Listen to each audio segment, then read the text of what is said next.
Adapun masalah tentang tawuran yang hari ini mewabah di mana-mana, ikhwan yang semoga Allah rahmati. Inilah merupakan buah pahit dari kelalaian kita dalam pendidikan, yaitu adalah ketika kita tidak mendudukkan masalah akidah menjadi masalah yang penting di dalam pendidikan.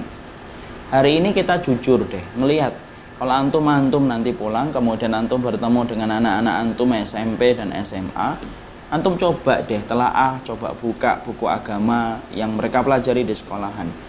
Yang dipelajari oleh anak-anak SMP dan anak-anak SMA itu hanyalah masalah fikih, walaupun tanpa kita meremehkan dan tanpa kita menutup sebelah mata tentang masalah fikih.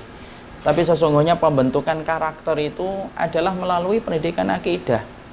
Kalau kemudian anak sudah dilalaikan dalam masalah akidah, apa yang kita harapkan?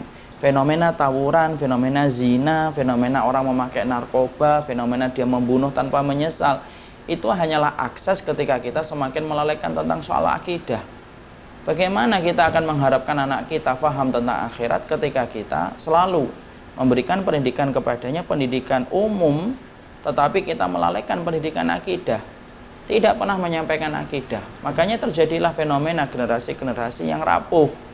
SMP sudah berzina, kemudian ikut tawuran dan bangga, bahkan membunuh pun kemudian dia bisa membanggakan tentang apa yang dilakukan. Ini hanyalah akibat. Maka tidak ada proses yang paling penting ketika kita berbenah ya kecuali adalah memperbaiki bagaimana kualitas pendidikan kita di dalam urusan akidah. Anak itu bukan hanya dibutuhkan bagaimana dia diasah otaknya, tapi anak itu butuh diasah bagaimana hatinya. Dan tidak ada yang mampu mengasah hati kecuali orang yang solih dan paham tentang bagaimana dia kepada Allah. Anak semakin dijauhkan dia dari Allah, maka semakin rusak kehidupan. Makanya ini hanyalah satu pelajaran yang Allah berikan supaya kita ini cepat bangun gitu. Allah memberikan ini supaya kita masing-masing selaku orang tua kembali memperhatikan akidah.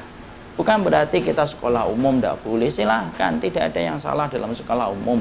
Apalagi kita bercita-cita dalam sekolah umum itu anak kita nanti memberikan manfaat untuk Islam.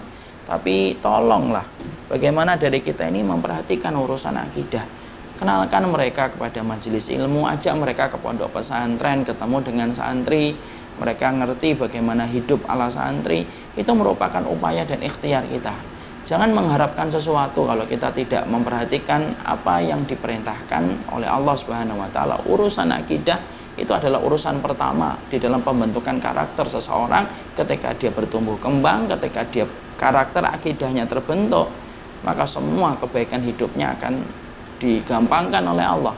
Tapi kalau kita sudah melalaikan masalah akidah, yang kasihan itu orang tuanya. Ana dan antum susah payah dari pagi sampai sore kita kerja menerobos bagaimana macetnya jalan, tapi ternyata anak-anak kita diajari dengan sesuatu yang salah, diajari dengan sesuatu yang sifatnya selalu melulu dunia, kerja, profesi, gaji berapa, kemudian kerja di mana, terus itu bicaranya. Makanya ketika tawaran-tawaran setan, bisikan-bisikan itu datang, karena jiwa mereka terlalu rapuh, mereka ngikutin. Dan akhirnya mereka menjadi orang yang lepas dari kendali kita, disebabkan kita melalaikan satu perkara yang Allah wajibkan dalam kehidupan kita, yaitu adalah mencelup mereka dengan akidah yang benar. Moga-moga ini menjadi renungan bagi saya, evaluasi bagi kita semuanya, evaluasi bagi anak juga, dan evaluasi bagi antum. Antum adalah seorang ikhwan, seorang ayah, ibu-ibu adalah seorang madrasah, dan semuanya kita bisa jadi gagal masuk surga ketika kita melalaikan bagaimana pendidikan yang benar kepada anak kita.